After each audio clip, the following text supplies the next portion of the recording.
No, zama ngiyazifusesha no. Musungithuka. Ngiyasha.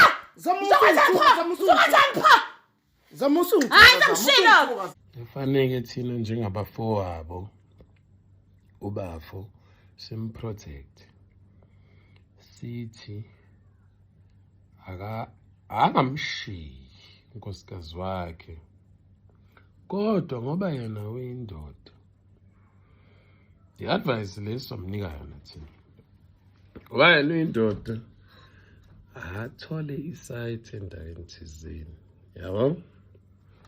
Abeke nje 1 bedroom, ne-dining, ne-sitting, ne-toilet, nendawo yokuphekela, ne-parking bay. Yabo wayezoyivula kahle i-drive in.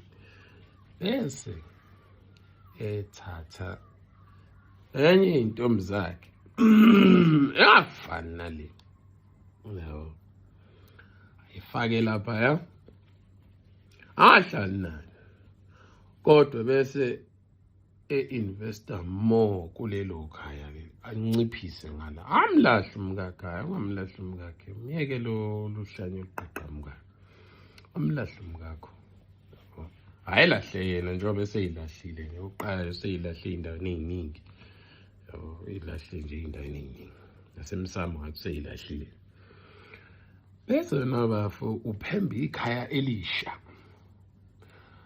bese uzama ukuthi ube mncane ngapha ubekhona kodwa ube mncane ngoba ubuningi bakho lapha ya usungagaxekiseka thenini usungaboshwa noma inini lapha yabo thina sizama ukuhlanganisa impilo yakho manje yabo lapha usungagaxa lapha usungaboshwa noma inini noma yini ongayenza manje lapha yana isithi wena usuyaboshwa so manje thina ngoba sivikela lo wethu yabo ubafu fwethu phemba elinye ikhaya ngoba nje indoda ngomfazi kulungile yebo siyavuma kodwa bhoncuka kancane lidonsa mfana ungabisalifaka manje hayi ungabisalifaka futhi manje gxila ngapha manje uyazi wena ukuthi uzothi uma uthi nangu umuntu kahle kahle